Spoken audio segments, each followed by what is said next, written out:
Hola, ¿cómo están? Vamos a esperar 5 minutos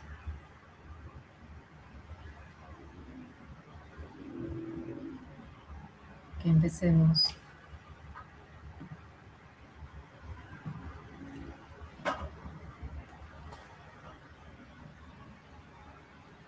En lo que van entrando.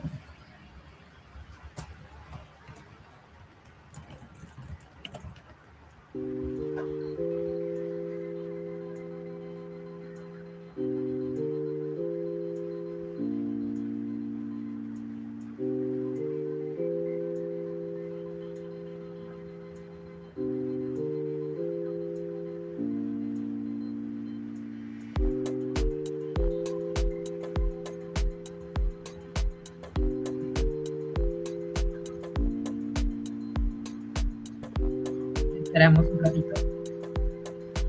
4 minutos.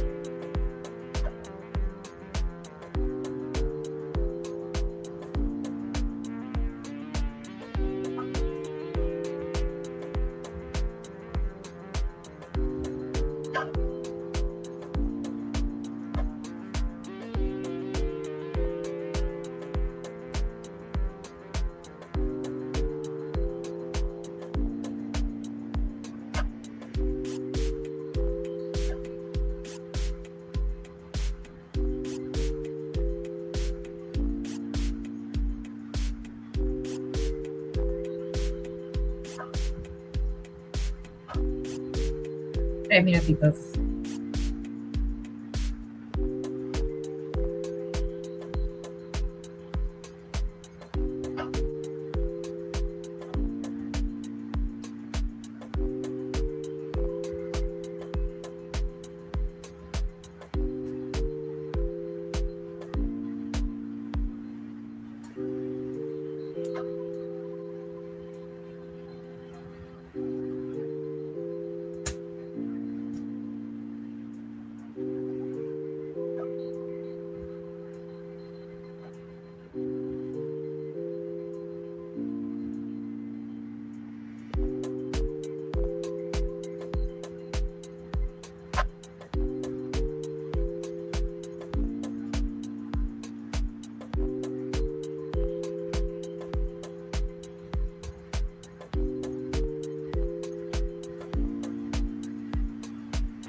Un minuto y medio.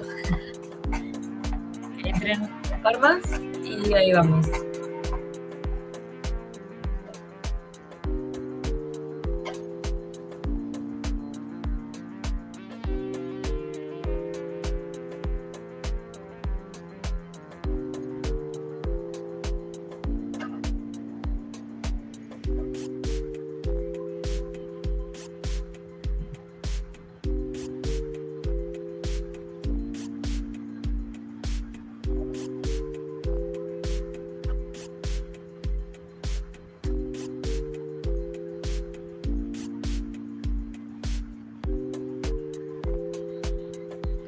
Listo, menos de un minuto.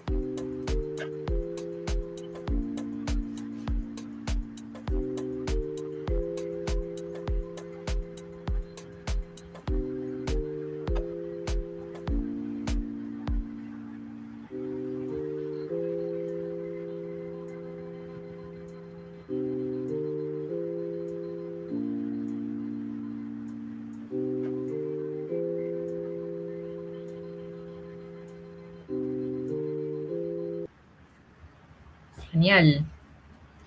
Empezamos entonces. Bienvenidos, más bien muchas gracias por estar en este espacio. No sé si nos conocemos o no, pero de todas maneras, pues muy encantada de estar aquí con Runa. Creo que Runa tiene estos espacios de talleres bastante útiles, bastante importantes, sobre todo que a veces veo que mucho en temas de contrataciones, pues nos falta a veces información a la hora de contratar y de repente contratamos solo para salir del apuro dependiendo del tamaño de la empresa. O sin estrategia, ¿no? Que finalmente la estrategia es lo que nos lleva a hacer una mejor contratación. Entonces, este taller está específicamente dedicado al tema de practicantes. Yo misma me lo he cuestionado muchas veces también desde recursos humanos y a veces se nos escapa información que puede ser muy útil a la hora de contratar. Primero, hablar desde no solo la teoría tradicional, sino también entender cuál es la realidad en Perú, qué es lo que está permitido, qué es lo que no, cuáles son las funciones de un practicante permitidas, cuánto se paga, sobre todo también para poder evitar cualquier problema laboral en el futuro. Entonces, solo para contarles, antes de poder empezar un poco de contexto, Runa está hoy en día diseñando estos talleres y está automatizando las planillas para América Latina. Ellos tienen un software que están dedicados a gestionar todo lo que son procesos de contratación para que no se vuelva un dolor de cabeza, en este caso lo que es la contratación de practicantes, y así todo lo que, procesos que normalmente tomarían horas, pues que te tome minutos, ¿no? Así que tienen una muy buena solución, está súper bueno y bueno, eso, pero hoy día igual no te vengo pues a hablar del software específicamente, sino también a poderte hablar de lo que son las contrataciones en practicantes. Y vamos a hablar, a ver algo súper claro, y es lo primero, qué es un practicante y cuáles son sus funciones, las funciones que legalmente están permitidas, cuáles son los horarios en los que suele trabajar, si debe haber un supervisor o no, cuál es el pago y cuáles son los beneficios, y finalmente la misma contratación, el proceso de contratación en sí. De todas maneras, cualquier cosa estamos en el chat para poder seguir ayudando a responder cualquier consulta. Y bueno, mi nombre es Gaby. De hecho, soy Head de Talento en Future Proofing. Vengo trabajando más de 8 años en diferentes empresas de diferentes partes del mundo. Tengo una maestría en gestión de recursos humanos y vengo viendo temas de recursos humanos, de IA, de atracción al talento. Así que bastante metida en pues diferentes tipos de contrataciones y de hecho el tema de contratación de practicantes es algo que lo vengo viendo bastante tiempo. Así que feliz de estar acá. Yendo a la parte de qué es un practicante, tal vez quiero que lo vean como que un practicante no es un trabajador tradicional, y tampoco es un trabajador junior, tampoco es un trabajador que mucha gente lo ve como mano de obra barata, sino finalmente un practicante es un estudiante o alguien que acaba de salir de la universidad, que viene a ser un egresado, que busca entrar a una empresa para formarse. Entonces, el concepto acá clave es la palabra formación. Cuando ustedes estén contratando practicantes, y van a entender por qué cuando sigamos con este taller, pero quiero que se lleven el concepto formación. Todo lo que hagan para contratar practicantes está bajo el concepto de ser, la palabra clave es que es algo formativo. Entonces, si yo pongo a un practicante a poner a hacer funciones que no son formativas, estamos yendo en contra de la parte un poco legal de un practicante, ¿no? De la contratación. Ahora, también tener en cuenta que, ahí voy pasando al siguiente, de todas maneras, tener en cuenta que, claro, esto puede tener como un vacío por ahí como de finalmente qué cosa es formativo y qué no, todo podría ser formativo. Y para eso sí hay detalles establecidos en Perú de qué tipo de funciones vienen a ser bajo el ámbito de lo formativo y qué cosas no están permitidas realmente. Entonces, eso para un practicante. ¿Qué dice la ley sobre sobre la contratación de un practicante? Y es que lo primero, hay una ley que pues menciona que los practicantes no son considerados trabajadores, como les decía, tienen un concepto formativo, no laboral, o sea, no es una relación laboral tradicional, y siempre debe existir un convenio de prácticas, no un contrato como normalmente estaríamos trabajando con otros colaboradores. Entonces, el convenio, dependiendo del tipo de prácticas, que ahora vamos a ir a eso, sería un convenio entre el estudiante, la empresa y el centro de estudios, o solo el estudiante y la empresa, dependiendo del tipo de practicante. Ahora, en ambos casos, un practicante pre y un practicante pro, la ley exige que deben contar con un seguro de salud. Esto puede ser de salud o un seguro privado que lo cubra. Y por último, hay una ley que también habla de la seguridad y salud en el trabajo, que también aplica a practicantes. No sé si han visto, pero hoy en día pues también tratamos de aplicar todas las medidas de seguridad y pues incluso puede entrar SUNAFIL a asegurarse de prevenir riesgos laborales, de capacitar en temas de seguridad y salud en el trabajo. Siempre y cuando tu espacio de trabajo cumpla con los criterios de salud en el trabajo, estamos bien. Entonces, si por ese lado lo tienes bien, no hay ningún problema con la contratación. Ahora, yéndonos un poco más a la parte de las normas y excepciones, porque también hay excepciones, un vínculo entre un practicante y la empresa debe ser, como les decía, formativo y no laboral. Y en cuanto a las horas, siempre un practicante pre no debe superar las 6 horas diarias en prácticas preprofesionales. Y en el caso de un practicante pro, no debe superar las 8 horas para ese tipo de prácticas. Entonces, eso y la subvención mínima, considerar, siempre debe contar con su seguro de salud, como les digo, y también las adecuadas normas de seguridad. Excepciones que tendríamos que tener en cuenta o consideraciones es que en el caso de un practicante, normalmente desde el día 1 debe tener convenio y seguro, pero normalmente no incluye otros beneficios laborales como gratificaciones, CTS, utilidades ni vacaciones. Si la empresa ahora no firma el convenio, que les estaba hablando, no es un contrato, si la empresa no firma el convenio, entonces el practicante va a tener que ser considerado como un trabajador legalmente automáticamente y se le asignan funciones, se le pueden asignar funciones que no tienen nada que ver, pero o sea, esto está en realidad fuera del marco legal. Entonces, en realidad lo que debería hacer es tener un convenio de prácticas en el que puedas establecer las horas de trabajo y que pues finalmente el practicante no genera beneficios. Si no hay ese convenio, se le considera un trabajador y finalmente va a ser mucho más caro. Y ahora vamos a ver por qué también es que termina siendo mucho más caro.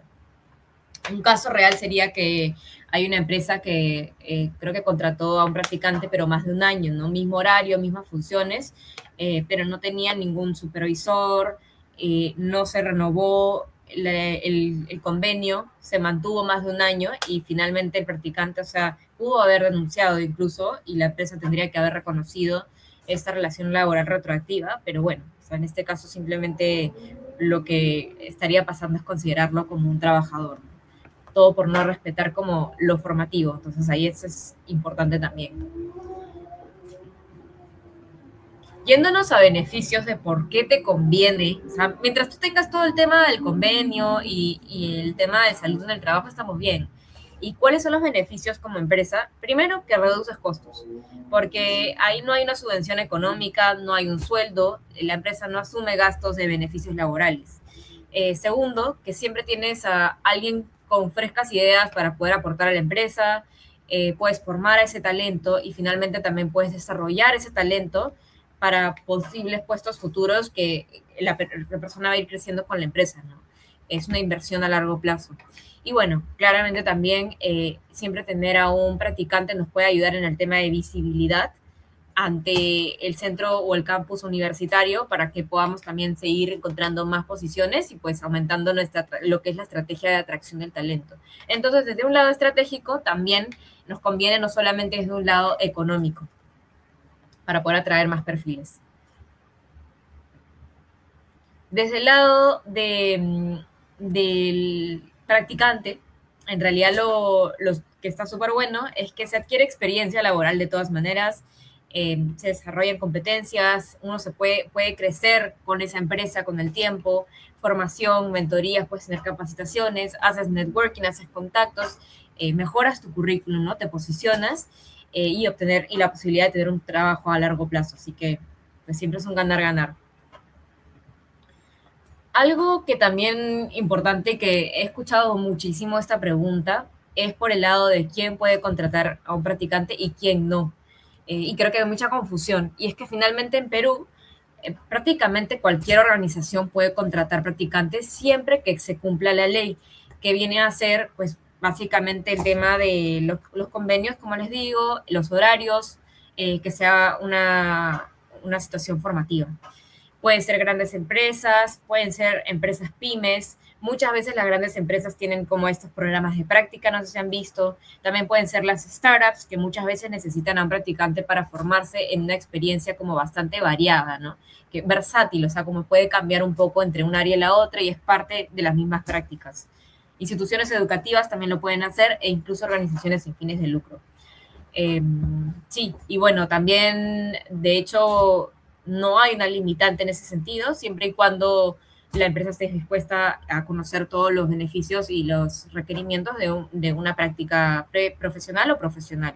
Ahora, los contratantes, algunas empresas sí es verdad que son como más propensas o más a favor y otras de repente al final no están necesariamente abiertos porque a veces los programas de práctica pueden demorar un poquito más en hacer el proceso de contratación que otros programas, ¿no? Ahora, lo que es la gestión de practicantes, básicamente los practicantes, o sea, ¿qué es lo que pueden hacer? Ellos pueden apoyar en diferentes temas. Pueden ver temas administrativos, pueden ver temas de tutorías, de comunicación, temas de proyectos, diferentes tipos de proyectos. Además que a los practicantes les encanta trabajar en proyectos porque todo esto es formativo. Trabajo de campo, laboratorios, investigación um, y, y, más que nada como asistencia en diferentes tipos de experiencias laborales. Entonces eso ya por sí ya nos marca a nosotros una diferencia para poder seguir generando resultados y poder seguir creciendo. Pero, ¿qué cosas no podría hacer? Y de hecho ahí me ha pasado. Un practicante no puede trabajar con riesgos para la salud, o sea, nada que genere riesgo como hemos hablado. Que si Gaby puede trabajar un practicante en construcción, depende, ¿no? O sea, en qué parte de construcción. Eh, me han preguntado a veces como Gaby, ¿por qué no puede haber practicantes comerciales? O sea, puede haber un practicante comercial, pero tendría que haber alguien que esté de por medio, porque no puede haber contacto directo o relación directa con el cliente. No, no se debería, al menos. Tampoco debe haber contacto directo con el dinero. O sea, por ejemplo, un practicante de finanzas tiene que tener cuidado con eso. Yo personalmente trabajé hace muchos años, me acuerdo que en unas prácticas en temas comerciales y trabajaba con clientes. Y, o sea, yo me encargaba de setear las reuniones, de hacer como el alcance al cliente, pero finalmente la reunión la lideraba otra persona, porque obviamente pues yo estaba en un proceso formativo. Eh, y bueno, no puede haber como esos trabajos con alto cargo, ¿no? Alta responsabilidad, o que de repente te demande horas extras o fuera de tus horas que no son como humanamente tan razonables. Así que mucho cuidado con eso y tampoco temas políticos. ¿Qué sí podría pasar? Y aquí va también el siguiente tema, es el tema de la supervisión. Vamos a ir en un segundo. Antes quiero aclarar esto. Y es que si bien sabemos que hay un convenio de trabajo, cabe recalcar que no es un contrato y nunca se va a especificar en ese convenio ningún tema de subvención económica ni de sueldos, sino se va a mencionar como una cantidad de horas trabajadas por un monto específico de remuneración, que es diferente a lo que sería un sueldo específico, si hablamos de términos, ¿no? Ahora, volviendo al tema de, por ejemplo, un practicante comercial o de finanzas, es necesario que ellos tengan una dirección y supervisión durante sus actividades, porque si no, estarían yendo contra las funciones de un practicante y perdería el carácter formativo.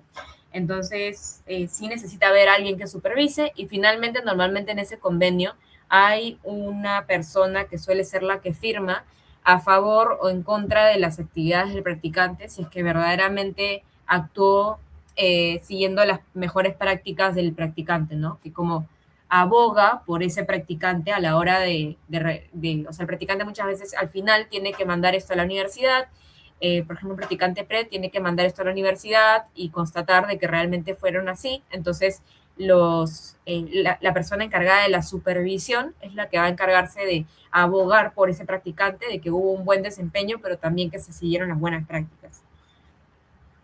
Es que ahí queda esa parte clara.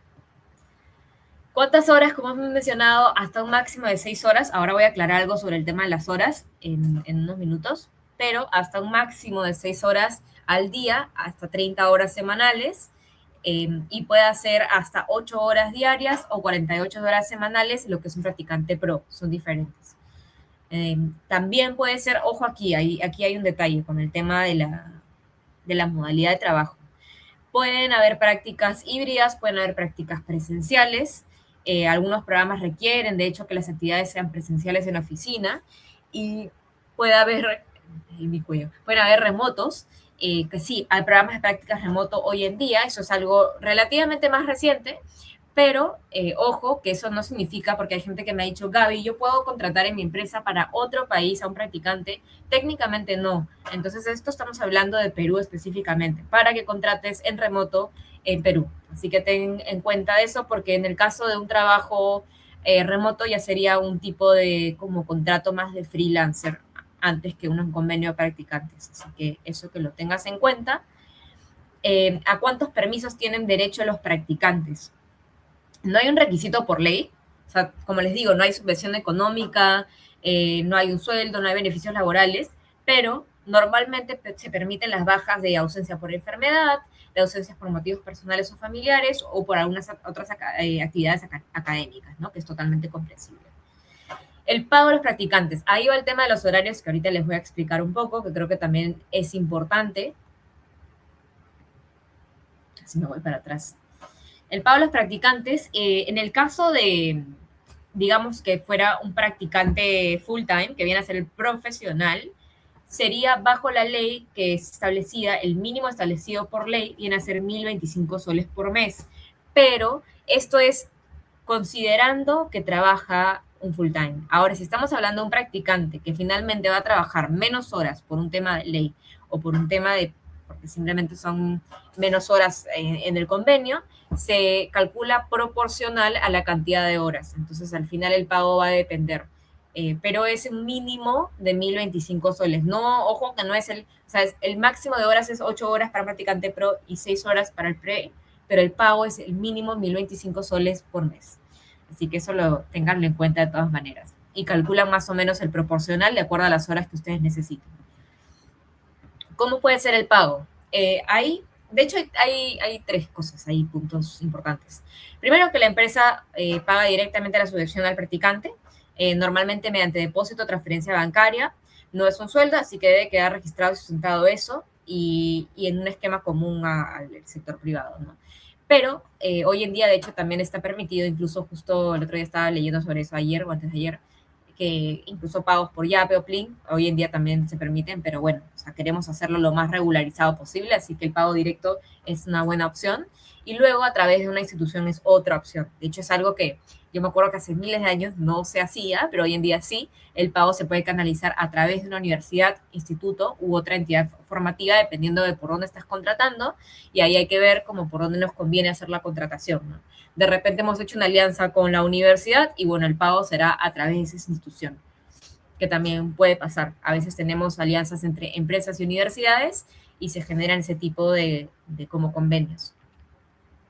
Se pagan impuestos finalmente, por lo que no hay subvención, no se pagan impuestos laborales, la persona no recibe CTS, ni gratificaciones, ni utilidades, ni aportes a salud o pensiones en ese sentido. Sin embargo, el practicante debe tener su seguro de salud. Entonces, seguros obligatorios, la empresa debe asegurar que el practicante tenga de salud o un seguro privado que cubra accidentes y enfermedades. Así que uno de los dos. Y si la práctica mantiene su carácter formativo, la subvención no sería un salario, no se pagan aportes como los de un trabajador formal, solamente es el tema de asegurar que el practicante tenga de salud o su seguro privado. Entonces, son cosas diferentes, ahí mantengamos esa diferencia. Ahora, ¿se pagan vacaciones u otros beneficios a los practicantes? No se pagan vacaciones, tengamos eso bastante claro también, así como no se pagaban CTS, gratificaciones ni utilidades, tampoco vacaciones, pero sí, luego que la práctica, o sea, si la práctica dura 12 meses continuos, el practicante puede recibir hasta 15 días de descanso subvencionado, que no se considera vacaciones laborales, o sea, sí que técnicamente lo hablamos como vacaciones, pero en realidad es un derecho dentro del programa de prácticas mencionado como descanso subvencionado. Entonces podría tomarse esos 15 días, si no los toma, simplemente quedan ahí. No es algo como pago de vacaciones, Así que nada más aclarando esa diferencia porque es diferente en un contrato. Bien, vamos a la parte de los contratos, de la contratación en sí. Algunos tips que igual quería dejarles y para ir cerrando en un ratito, es que es importante definir bastante claro si es que nos conviene o no un programa de prácticas. En la mayoría creo que sí. O sea, cuando he trabajado con empresas, en todos los casos termino recomendando el programa de prácticas porque hay un crecimiento a largo plazo, hay manera de entrenar al perfil y además tienes la opción de pues reducirte en un montón de costos. Pero también depende de la estrategia de la empresa. Entonces ahí es importante definir cuál va a ser el programa, cuáles son los objetivos y las expectativas para esos practicantes durante el año. Y para eso, por eso es que les digo que hay empresas que a veces sí, a veces no, porque depende mucho de si están preparados para poder programarse por todo el año con ese practicante. No es obligatorio que sea todo el año, no es obligatorio que sea el total cantidad de horas, pero normalmente se busca que sea como un año de contratación. Lo otro es tener en claro qué tipo de perfil necesitamos, y esto también en las universidades es importante, ¿no? Entonces, a la hora de contratar, buscar qué universidades, por ejemplo, podría tener una alianza y buscar esas alianzas. Muchos años, a veces, incluso desde las empresas, yo me iba a las ferias estas de trabajo para poder ver con cuáles me convenía poder rescatar candidatos practicantes para cierta cantidad de perfiles, porque yo sabía que no se iba a necesitar 30 ingenieros, entonces me iba a una universidad específica que yo sabía que de ahí podía conseguir a los 30 y es un ahorro de trabajo porque si sé que voy a contratar mucha más cantidad, en vez de estar yendo y buscando personalmente, es hacer una alianza y conseguir como mucha más cantidad de perfiles que pueden tener bastante potencial. Entonces puedes crear de repente tu estrategia para este 2026 de esa manera, a dónde podrías ir, a qué universidades, tener un proceso de selección para que te asegures de que sea riguroso, de que hayan entrevistas que cumplan con lo que estás buscando en ese nuevo perfil, eh, y que puedas como realmente validar que son potencial talento, ¿no? Y esto es ya otro tema, el tema de validar el talento, pero es importante también que puedas validarlo para que tu contratación sea exitosa. Y finalmente, los practicantes, recuerden que pues son jóvenes que están buscando formarse. Entonces, si están buscando formarse, están buscando también mantenerse comprometidos en la empresa y tener un crecimiento. Si no les damos como mucho reto o crecimiento, puede ser que no lo encuentren como tan atractivo a la hora de entrar a la empresa y puede ser que pues estén buscando otras oportunidades o le den prioridad a otros procesos. Entonces, para que también nosotros podamos tener esta estrategia de atracción del talento, es importante que nosotros tengamos un programa de prácticas que los retenga desde antes de contratarlos, ¿no? Porque ellos buscan a una empresa que busque retenerlos. Entonces, llévense ese concepto de todas maneras. Un buen programa de prácticas no se improvisa. Yo sé que a veces queremos salir de apuros, pero también se planea. Entonces, pensar en cuál es el plan. Y tómense un día, ¿no? O sea, si tienen el apuro, en todo caso, tómense un día en hacer este plan y definir los objetivos. Finalmente, simplemente capacitar siempre a estos practicantes, supervisar el desempeño para poder comparar si es que la estrategia funcionó en el antes y el después y es que realmente valió la pena en temas de costos, ¿no? Porque también finalmente capacitación también es un costo que es importante tener en cuenta. Entonces, eso, los programas de reconocimientos que también deben estar igual incluidos en todos los programas de prácticas. No sé si ahí quedó dudas de algo en cuanto a eso, pero de todas maneras contarles, yo les estaba contando al inicio de que Runa hoy en día tienen un software de recursos humanos gratis para tu pyme en Perú. Ellos dan muchos de estos talleres, estos espacios para poder informar, que muchas veces en Perú creo que no tenemos toda la información de cómo funcionan estas contrataciones. También si es que con Runa quieren ver la parte de más del talento, que también hemos hablado un poco de talento, pero creo que siempre hay bastante por ver en temas de atracción del talento, de estrategias para poder contratar. Pues feliz de verlo ahí en los comentarios. Y saben que pueden siempre acercarse a Runa para ver el tema del software de recursos humanos, que es totalmente gratuito para tu pyme en Perú, y poder explorarlo gratis. Creo que ahí me quedé. Había una pregunta que igual la tenía anotada de yo publiqué en la mañana la publicación y me mandaron una pregunta. Ah, la estoy buscando.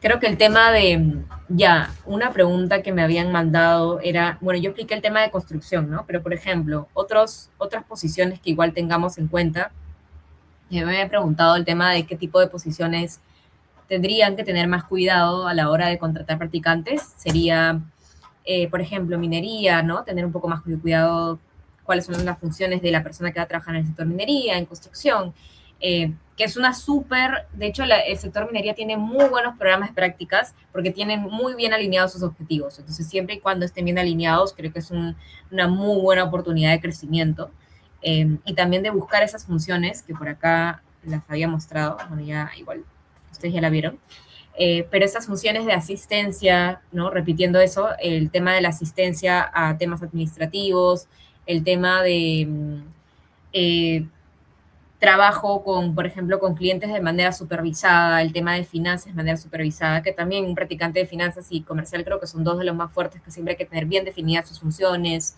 y que siempre haya alguien que abogue. Mientras haya alguien que abogue, estás bastante bien encaminado. Entonces, esa estrategia, con eso vas a estar bastante bien. Y que ahí resolví esa pregunta. Déjenme ver si es que me quedó alguna otra. Voy a preguntar ahí en el equipo.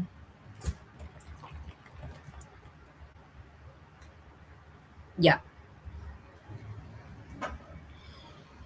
Nada, muchísimas gracias. De todas maneras, pues felices de verlos en el siguiente taller. Me ha encantado igual presentarles un poco más sobre cómo funcionan este tipo de contrataciones y cualquier sugerencia igual pueden dejarme un mensaje al interno para que podamos también conversarlo con Runa y seguir viendo otros talleres de otros temas de la estrategia. Muchas gracias.